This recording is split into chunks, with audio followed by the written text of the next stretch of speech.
টাকা নিয়ে খোটা শোনা মানুষ একদিন টাকার পাহাড় দাঁড় করিয়ে দিতে পারে। জেদ একটা মারাত্মক ম্যাজিক্যাল জিনিস। আপনি চিন্তাও করতে পারবেন না একটা মানুষের পজিটিভ জেদ ওই মানুষটাকে দিয়ে কি কি করাতে পারে। আপনি কাউকে একবার খাবার নিয়ে খোটা দিন, দেখবেন পরবর্তীতে সে না খেয়ে থাকছে, কিন্তু আপনার কাছে কখনোই খাবার চাচ্ছে না। আপনি কাউকে কোনো একটা নির্দিষ্ট স্থানে অপমান করুন, দেখবেন বেশিরভাগ মানুষই সেই জায়গাটায় আর ফিরে যাচ্ছে না। টাকা নিয়ে খোটা খাওয়া মানুষ একদিন টাকার পাহাড় দাঁড় করিয়ে দিতে পারে। যোগ্যতা নিয়ে খোটা শোনা মানুষ একদিন অভূতপূর্ব যোগ্যতার সহিত ফিরে আসে। আমার মতে সকল মানুষের জেদ থাকা উচিত, তবে সেটা অবশ্যই পজিটিভ জেদ হতে হবে। সেটা একটা নির্দিষ্ট কাউকে দেখিয়ে দেওয়ার জেদ, আমিও করতে পারি, এটা প্রমাণ করার জেদ। আর এই পজিটিভ জিনিস অল্প সংখ্যক মানুষের ভেতরেই থাকে।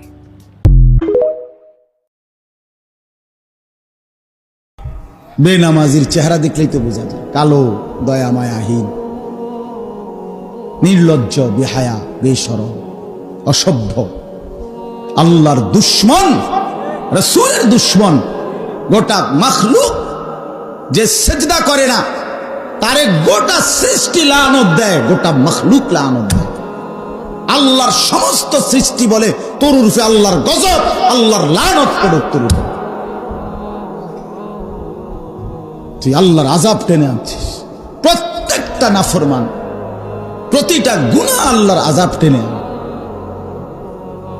প্রতিটা গুনার ওই পিঠে জাহান্নামের আগুন ধাউ ধাউ করে যায়।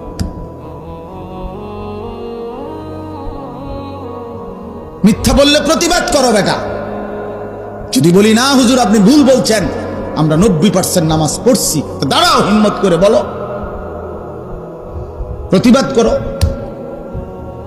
তাহলে আমার বিচার হবে। আমি বটনি লাগামো, এখন কথা বলি না কেন? আপনাদের সামনে আমি বটনি লাগামো, কানে বটনি লাগামো।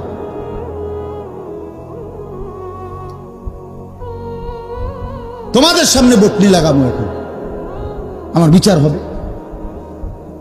কেন নামাজ পড়লা না বাবা?